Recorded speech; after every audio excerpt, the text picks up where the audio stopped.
Chapter 3 The Letters from No One. The escape of the Brazilian boa constrictor earned Harry his longest ever punishment. By the time he was allowed out of his cupboard again, the summer holidays had started, and Dudley had already broken his new video camera, crashed his remote control airplane, and, first time out on his racing bike, knocked down old Mrs. Fig as she crossed Privet Drive on her crutches. Harry was glad school was over, but there was no escaping Dudley's gang, who visited the house every single day. Piers, Dennis, Malcolm, and Gordon were all big and stupid, but as Dudley was the biggest and stupidest of the lot, he was their leader. The rest of them were all quite happy to join in Dudley's favorite sport, Harry hunting. This was why Harry spent as much time as possible out of the house, wandering around and thinking about the end of the holidays, where he could see a tiny ray of hope. When September came, he would be going off to secondary school and, for the first time in his life, he wouldn't be with Dudley. Dudley had been accepted at Uncle Vernon's old private school, Smeltings. Piers Polkiss was going there too. Harry, on the other hand, was going to Stonewall High, the local public school. Dudley thought this was very funny. "They stuff people's heads down the toilet the first day at Stonewall," he told Harry. "Want to come upstairs and practice?" "No thanks," said Harry. "The poor toilets never had anything as horrible as your head down it. It might be sick." Then he ran, before Dudley could work out what he'd said. One day in July, Aunt Petunia took Dudley to London to buy his Smeltings uniform, leaving Harry at Mrs. Fig's. Mrs. Fig wasn't as bad as usual. It turned out she'd broken her leg tripping over one of her cats, and she didn't seem quite as fond of them as before. She let Harry watch television and gave him a bit of chocolate cake that tasted as though she'd had it for several years. That evening, Dudley paraded around the living room for the family in his brand new uniform. Smeltings boys wore maroon tailcoats, orange knickerbockers, a flat straw hat called boaters.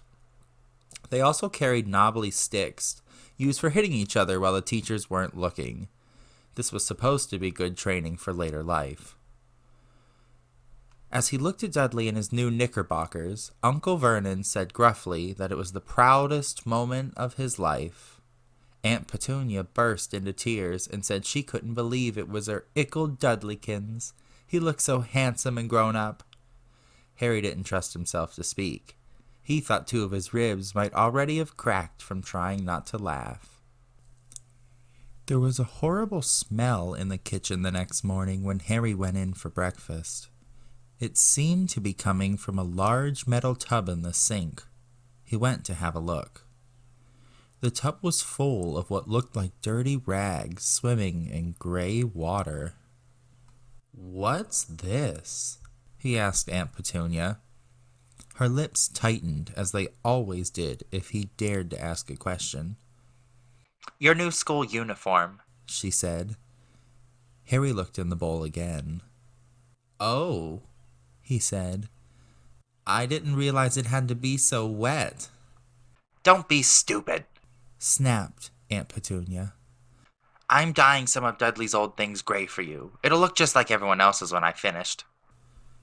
Harry seriously doubted this, but thought it best not to argue. He sat down at the table and tried not to think about how he was going to look on his first day at Stonewall High, like he was wearing bits of old elephant skin, probably. Dudley and Uncle Vernon came in, both with wrinkled noses because of the smell from Harry's new uniform. Uncle Vernon opened his newspaper as usual, and Dudley banged his smelting stick, which he carried everywhere, on the table. They heard the click of the mail slot and flop of letters on the doormat. "Get the mail, Dudley," said Uncle Vernon from behind his paper. "Make Harry get it." "Get the mail, Harry." "Make Dudley get it."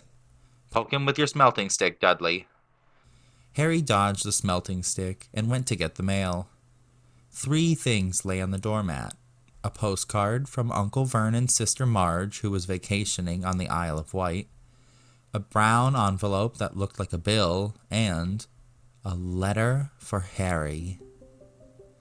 Harry picked it up and stared at it, his heart twanging like a giant elastic band.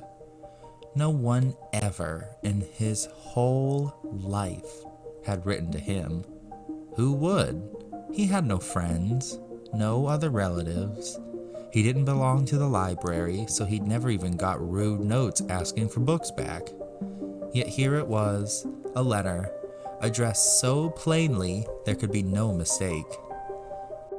Mr. H. Potter, The Cupboard Under the Stairs, 4 Privet Drive, Little Whinging, Surrey. The envelope was thick and heavy, made of yellowish parchment, and the address was written in emerald green ink. There was no stamp.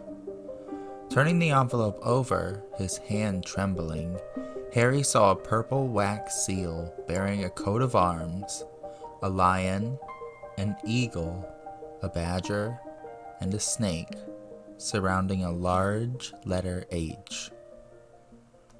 "Hurry up, boy," shouted Uncle Vernon from the kitchen. "What are you doing? Checking for letter bombs?" He chuckled at his own joke. Harry went back to the kitchen, still staring at his letter. He handed Uncle Vernon the bill and the postcard, sat down, and slowly began to open the yellow envelope. Uncle Vernon ripped open the bill, snorted in disgust, and flipped over the postcard. "Marge is ill," he informed Aunt Petunia. "Ate a funny whelk." "Dad," said Dudley suddenly. "Dad, Harry's got something." Harry was on the point of unfolding his letter, which was written on the same heavy parchment as the envelope, when it was jerked sharply out of his hand by Uncle Vernon. "That's mine," said Harry, trying to snatch it back. "Who'd be writing to you?" sneered Uncle Vernon, shaking the letter open with one hand and glancing at it. His face went from red to green faster than a set of traffic lights, and it didn't stop there. Within seconds, it was the grayish-white of old porridge. "Petunia!" he gasped. Dudley tried to grab the letter, to read it, but Uncle Vernon held it high out of his reach. Aunt Petunia took it cautiously and read the first line. For a moment, it looked as though she might faint. She clutched her throat and made a choking noise. "Vernon! Oh my goodness! Vernon!" They stared at each other, seeming to have forgotten that Harry and Dudley were still in the room. Dudley wasn't used to being ignored. He gave his father a sharp tap on the head with a smelting stick. "I want to read that letter," he said loudly. "I want to read it," said Harry furiously, "as it's mine." "Get out, both of you," croaked Uncle Vernon, stuffing the letter back inside its envelope. Harry didn't move. "I want my letter!" he shouted. "Let me see it," demanded Dudley. "Out!" roared Uncle Vernon, and he took both Harry and Dudley by the scruffs of their neck and threw them into the hall, slamming the kitchen door behind them.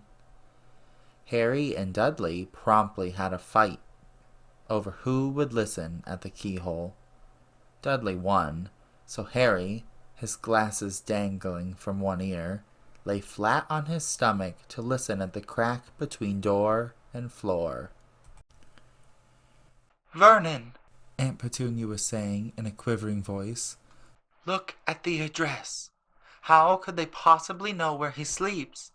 You don't think they're watching the house?" "Watching? Spying? Might be following us," muttered Uncle Vernon wildly. "But what should we do, Vernon? Should we write back? Tell them we don't want?" Harry could see Uncle Vernon's shiny black shoes pacing up and down the kitchen. No, he said finally. no, we'll ignore it. If they don't get an answer, yes, that's best. We won't do anything. But I'm not having one in the house, Petunia. Didn't we swear when we took him in we'd stamp out that dangerous nonsense? That evening, when he got back from work, Uncle Vernon did something he'd never done before. He visited Harry in his cupboard. "Where's my letter?" said Harry the moment Uncle Vernon had squeezed through the door. "Who's writing to me?" No one. It was addressed to you by mistake, said Uncle Vernon shortly. I have burned it. "It was not a mistake," said Harry angrily. "It had my cupboard on it," Silence! yelled Uncle Vernon, and a couple of spiders fell from the ceiling. He took a few deep breaths and then forced his face into a smile, which looked quite painful. Yes, Harry, about this cupboard. Your aunt and I have been thinking. We think it might be nice if you moved into Dudley's second bedroom. "Why?" said Harry. Don't ask questions. Snapped his uncle. Take this stuff upstairs, now. The Dursleys' house had 4 bedrooms, one for Uncle Vernon and Aunt Petunia, one for visitors, usually Uncle Vernon's sister Marge, one where Dudley slept, and one where Dudley kept all the toys and things that wouldn't fit in his first bedroom. It only took Harry one trip upstairs to move everything he owned from the cupboard to this room. He sat down on the bed and stared around him. The month-old video camera was lying on top of a small, working tank Dudley had once driven over the next-door neighbor's dog. In the corner was Dudley's first ever television set, which he'd put his foot through when his favorite program had been canceled. There was a large bird cage, which had once held a parrot that Dudley had swapped at school for a real air rifle, which was up on a shelf which the end all bent because Dudley had sat on it. Other shelves were full of books. They were the only things in the room that looked as though they'd never been touched.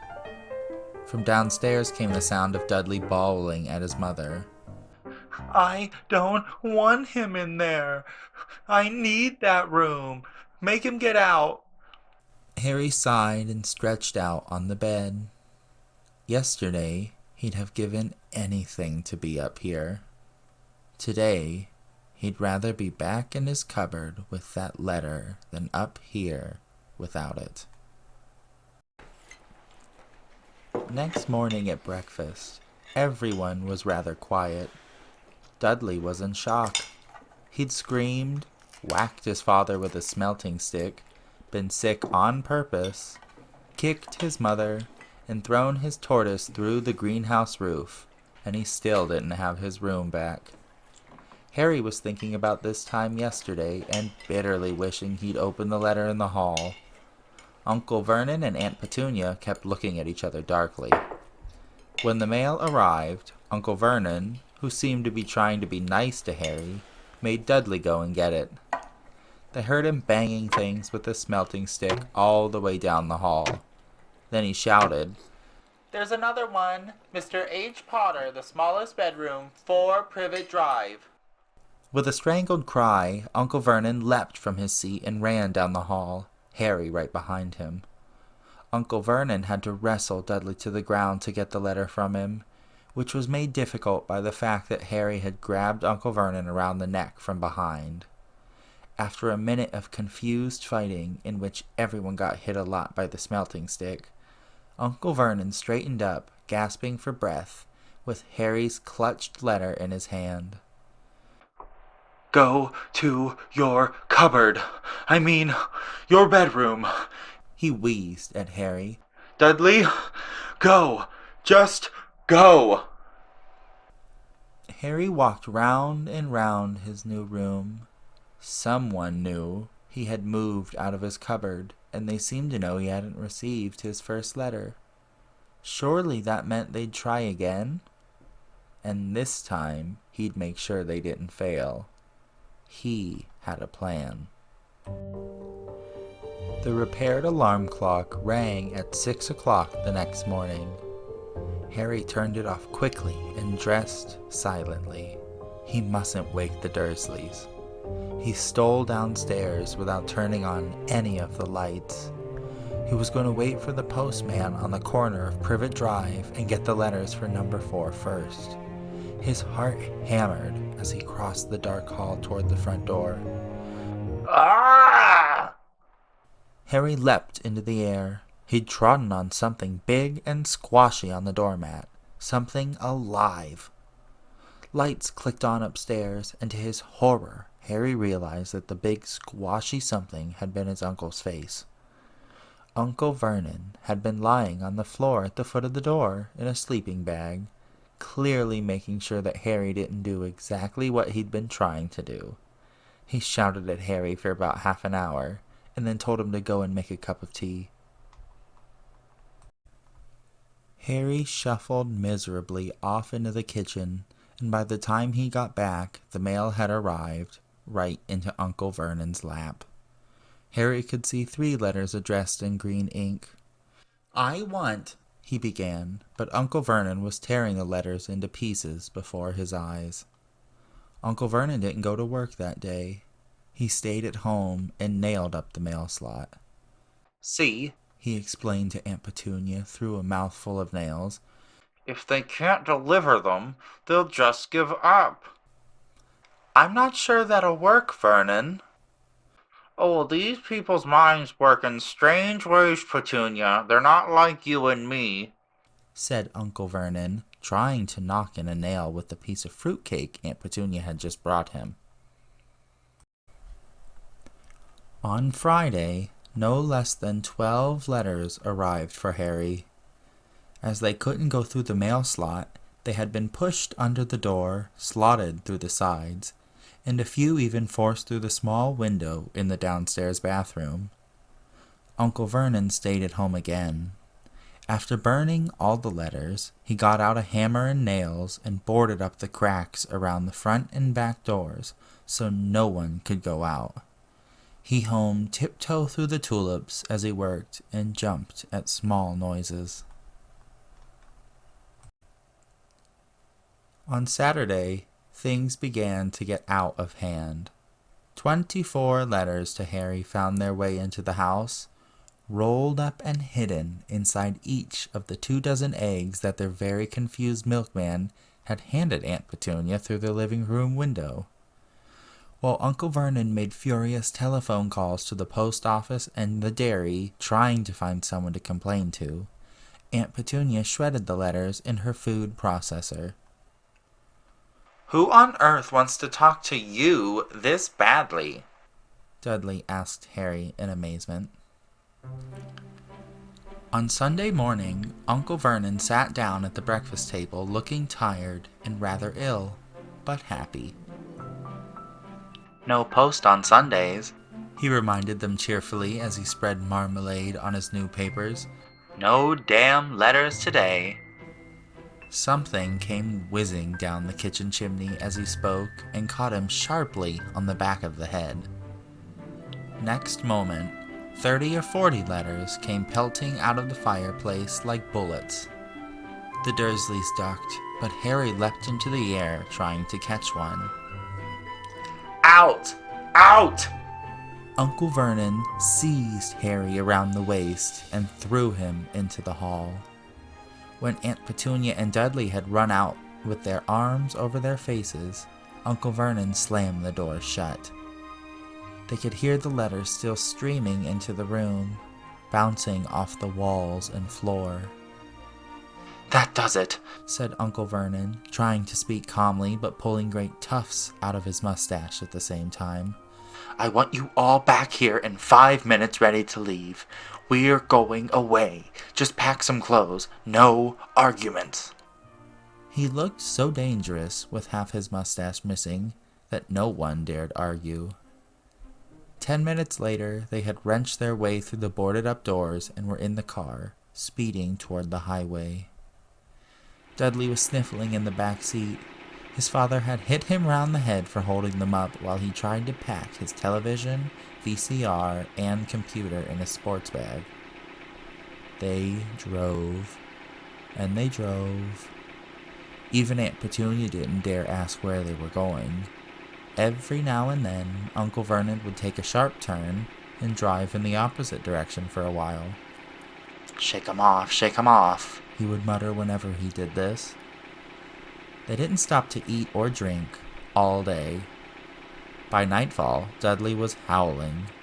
He'd never had such a bad day in his life.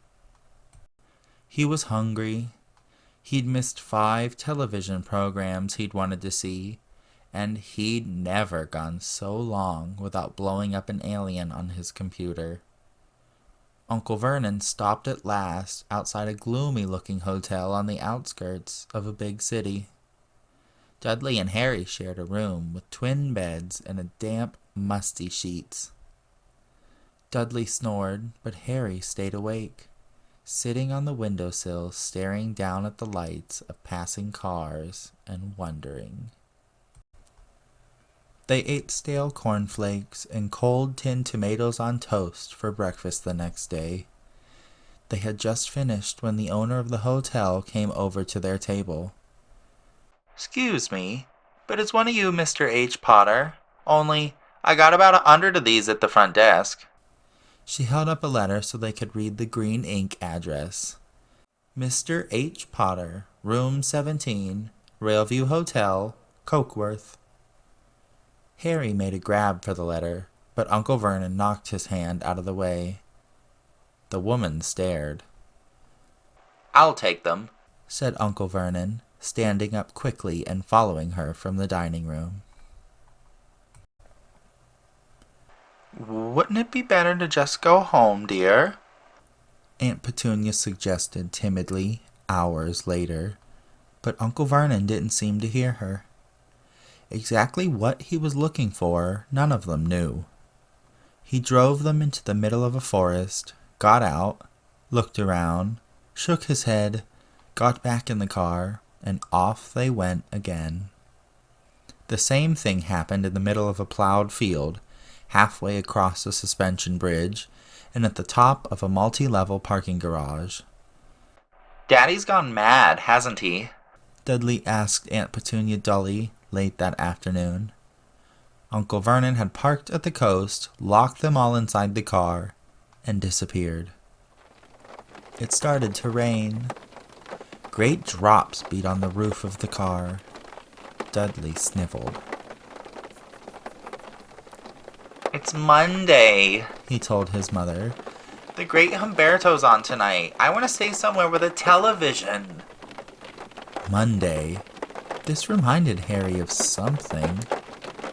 If it was Monday, and you can usually count on Dudley to know the days of the week because of television, then tomorrow, Tuesday, was Harry's 11th birthday.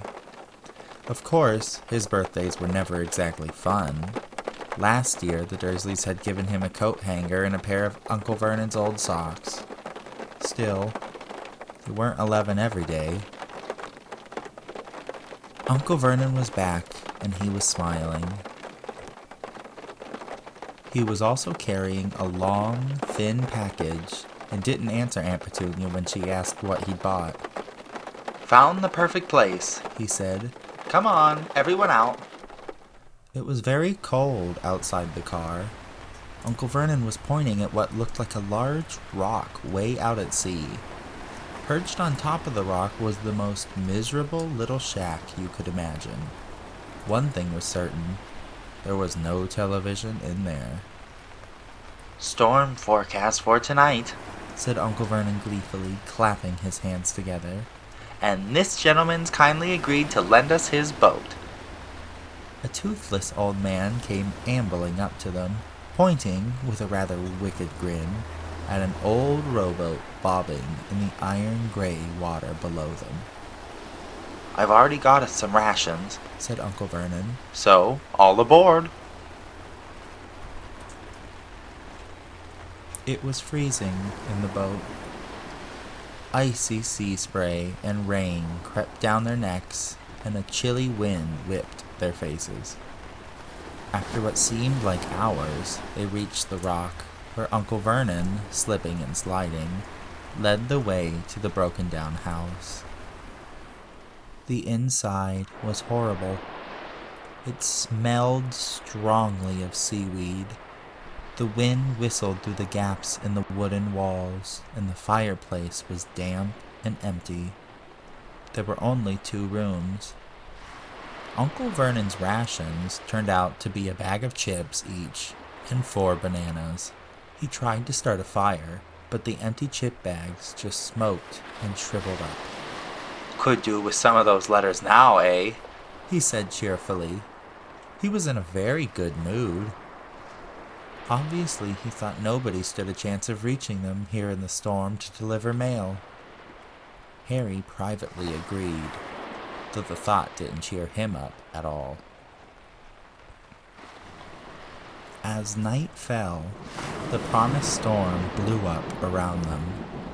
Spray from the high waves splattered the walls of the hut, and a fierce wind rattled the filthy windows. Aunt Petunia found a few moldy blankets in the second room and made up a bed for Dudley on the moth-eaten sofa. She and Uncle Vernon went off to the lumpy bed next door, and Harry was left to find the softest bit of floor he could and to curl up under the thinnest, most ragged blanket. The storm raged more and more ferociously as the night went on. Harry couldn't sleep. He shivered and turned over, trying to get comfortable, his stomach rumbling with hunger. Dudley's snores were drowned by the low rolls of thunder, and that started near midnight. The lighted dial of Dudley's watch, which was dangling over the edge of the sofa on his fat wrist, told Harry he'd be 11 in 10 minutes' time. He lay and watched his birthday tick nearer, wondering if the Dursleys would remember at all, wondering where the letter writer was now. 5 minutes to go. Harry heard something creak outside. He hoped the roof wasn't going to fall in, although it might be warmer if it did. 4 minutes to go. Maybe the house in Privet Drive would be so full of letters when they got back that he'd be able to steal one somehow. 3 minutes to go. Was that the sea slapping hard on the rock like that? And 2 minutes to go. What was that funny crunching noise? Was the rock crumbling into the sea? 1 minute to go and he'd be 11. 30 seconds. 20. 10. 9. Maybe he'd wake Dudley up just to annoy him. 3, 2, 1. Boom!